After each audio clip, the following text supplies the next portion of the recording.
যজ্ঞসেনী তিনি সেদিন পিতামহ বিশ্ববিজয়ী ধরিত্রীর যারা বীর, যারা ধর্মরাজ রূপে খ্যাত, তারাও পাশা খেলাতে তাকে বন্ধক দিল। দ্রৌপদী লজ্জা নিবারণের জন্য যখন শরণাপন্ন হলো, পতি মানে যিনি পালন পোষণ রক্ষণ করেন, আমার লজ্জা নিবারণ করো, আমাকে রক্ষা করো।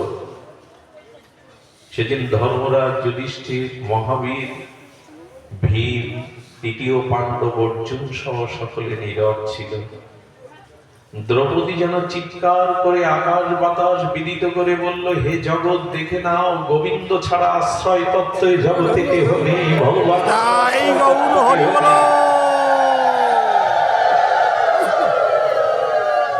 দ্রৌপদী জগৎকে জানালো, পতিও আমাদের নির্ভয় স্থান নয়, রক্ষা করতে পারে না।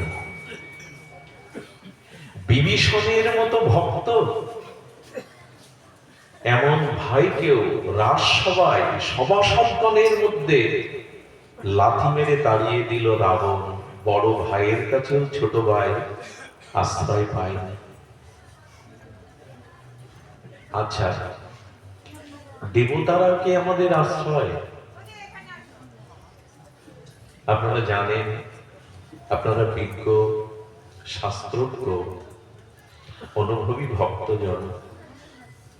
দেবতারা মাঝে মাঝে তাদের অতুল ঐশ্বর্য ভোগে এতটা তারা নিমজ্জিত হয়, দৈত্য অসুরের দ্বারা তারা স্বর্গরাজ্য হারিয়ে ফেলে। তারা শরণাপন্ন হয় ভগবানের চরণে। আমাদের